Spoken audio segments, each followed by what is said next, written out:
আওয়ামী লীগ, খুনি হাসিনার যত দোসর, যত সহযোগী, এই যে সন্ত্রাসী যেগুলো আছে, এদেরকে বিচার ব্যবস্থা নিশ্চিত করা না পর্যন্ত এই বাংলার বুকে কোনো প্রকার নির্বাচন হবে না না না না।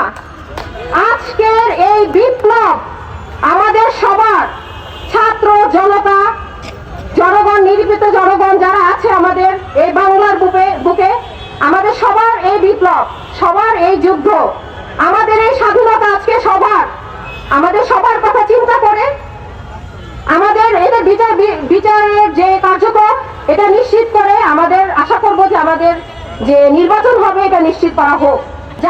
যাদেরকে এরা পুনর্বাসন করতে চায় তাদের ব্যাপারে আমরা রুখে দাঁড়াবো। এই বাংলার দ্বিতীয় কোনো ফ্যাসিবাদী সরকার, কোন সন্ত্রাসী দল কোনদিনও আর সম্ভব না গড়ে ওঠা।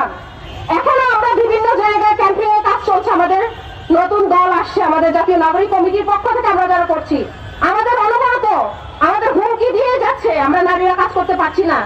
উভয়ভাবে আমাদের যে পুরুষ যারা আছে তাদেরকেও হুমকির উপর রাখা হয়েছে।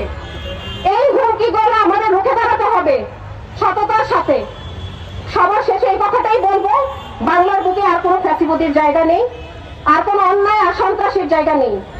আমরা সুন্দর, সুষ্ঠু, স্বাভাবিক একটা বাংলাদেশ চাই এবং সুষ্ঠু নির্বাচন চাই। আর সবকিছুর বিচার, কোনো কিছুর বিচার ছাড়া আমরা নির্বাচন চাই না।